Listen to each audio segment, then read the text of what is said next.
కల్వకుంట్ల కవిత కొత్త రాజకీయ పార్టీ ఏర్పాటు దిశగా అడుగులు వేస్తున్నారా? ఈ ప్రశ్నకు బలం చేకూర్చేలా తాజా కథనాలు హల్చల్ చేస్తున్నాయి.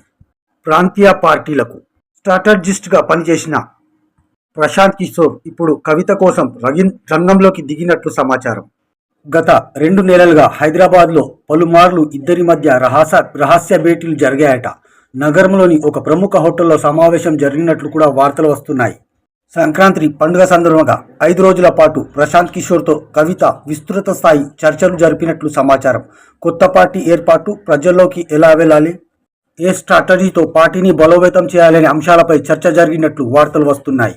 ఇప్పటికే ప్రజాకోణంలో విధి విధానాల రూపకల్పన కోసం కవిత 50 కమిటీలను ఏర్పాటు చేశారట. ప్రశాంత్ కిషోర్ సహకారంతో పార్టీ లాంచ్కు రంగం సిద్ధం చేస్తున్నట్లు ప్రచారం ఊపందుకుంది. మరి ప్రశాంత్ కిషోర్ మాస్టర్ ప్లాన్ కవిత రాజకీయ ప్రయాణానికి ఎంతవరకు కలిసి వస్తుందో కామెంట్ బాక్స్లో తప్పక చెప్పండి. Bureau report, A24 news, Hyderabad.